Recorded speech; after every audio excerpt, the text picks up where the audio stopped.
Hey guys, this is a Mazda RX-7 FD. This is the twin turbo, 1300cc rotary engine, Japanese super sports car. Very excited to drive this one. Let's go.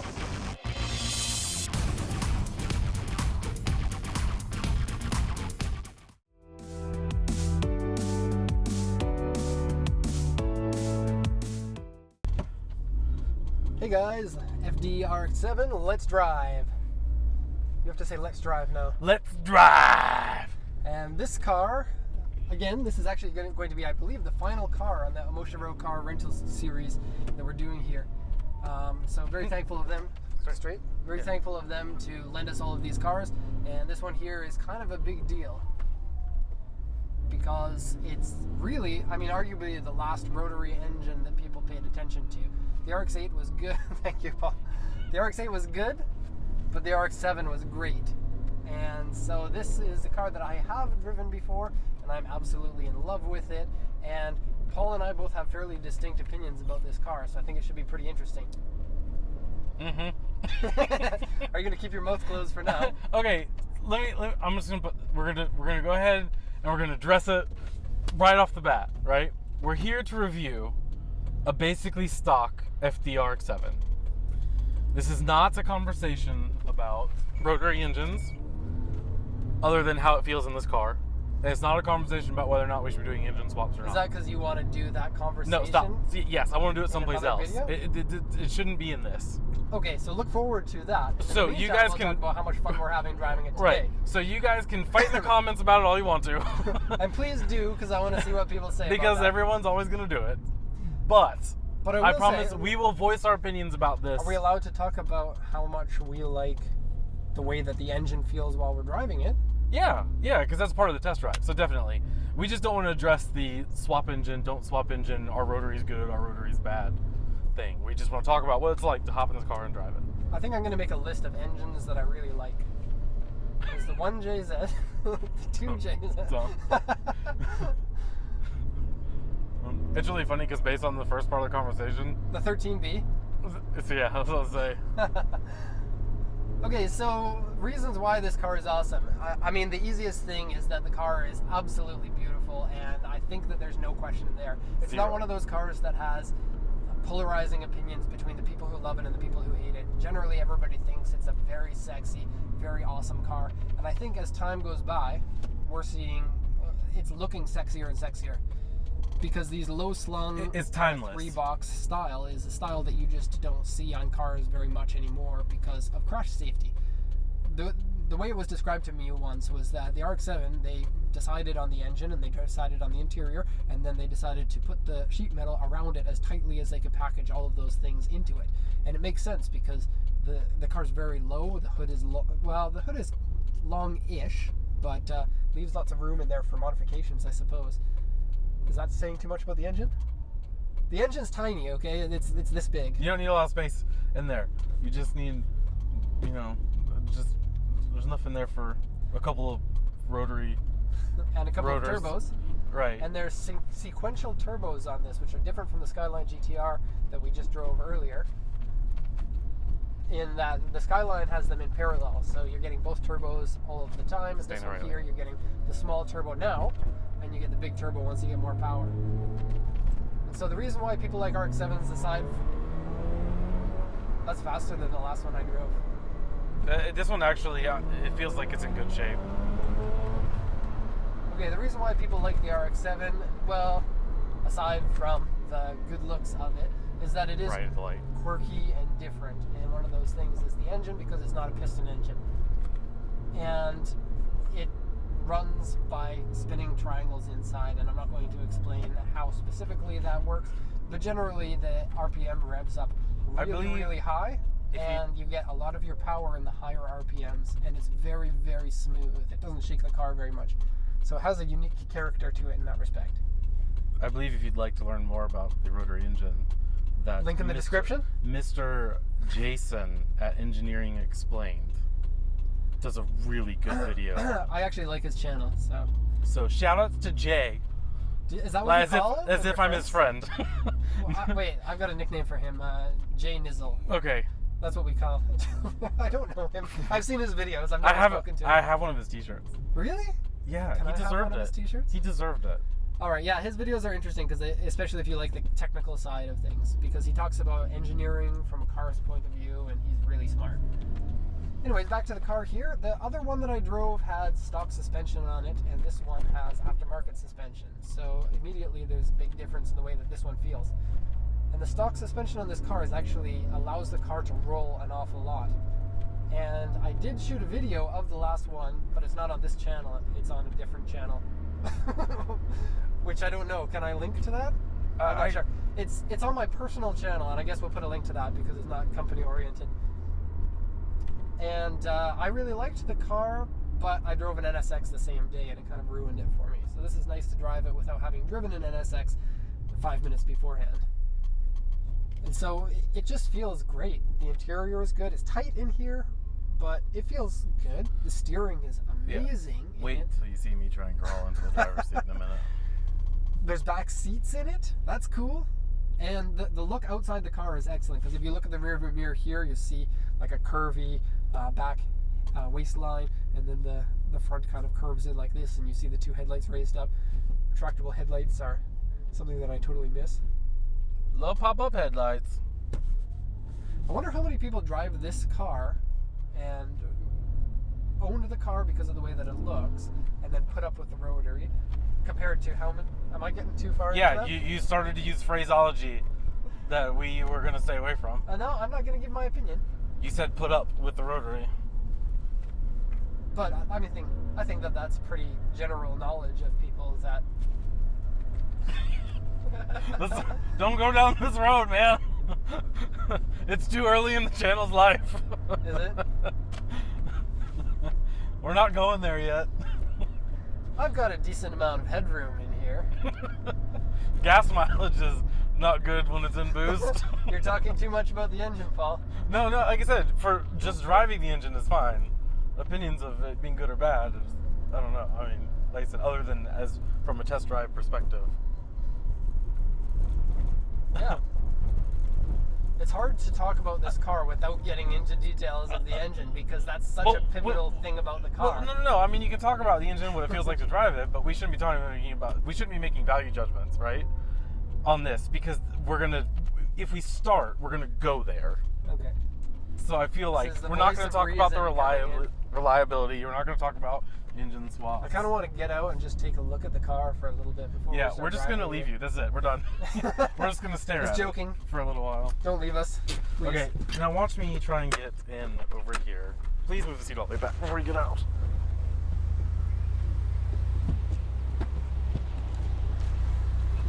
All right, it's all the way back. Did you put it all the way up? Yes, you did. No. Like, I can't tell by looking at it. Haha, that's a joke, Paul. Ha, I'm so funny. He got me. Now you all have to sit here and watch me do this. Wow, this seat is totally leaned back. Huh? Do you think if this car came out today, just by the way that it looks, obviously it can't, do you think it would sell? I can't remember if this thing has a tilt or not. I don't think it does. I'm going to say no, because I can't see it from here.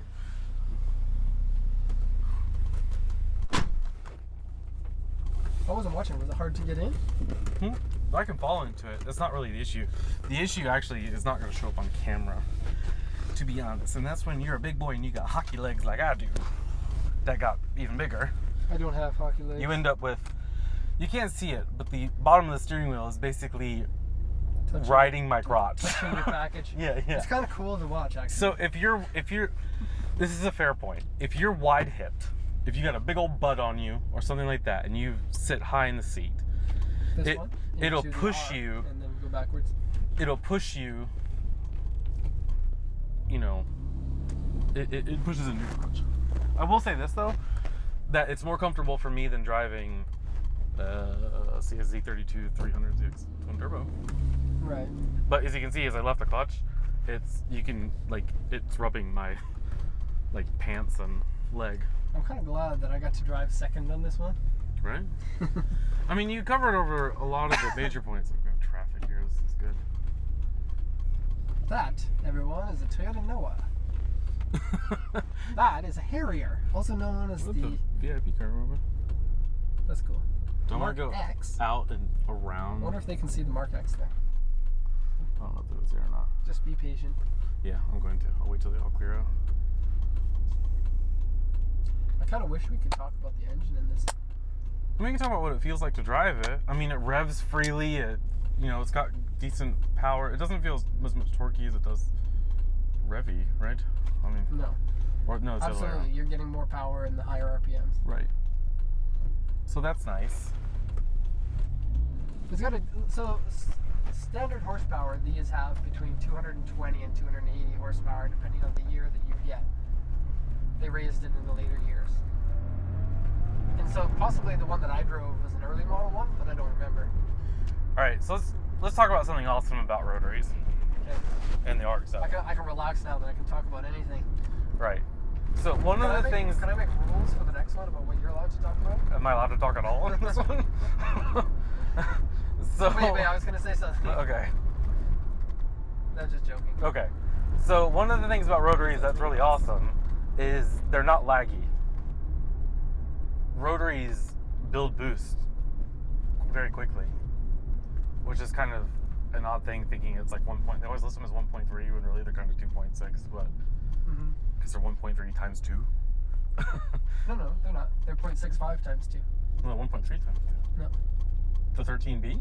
Yeah, 13B is 2 rotaries. At And then 0.65? each one is a 0.65 plus 0.65. For some reason I was thinking they're 1.3 and so the times 20B, the reason why it's a 2 liter is because it's an extra 0.65.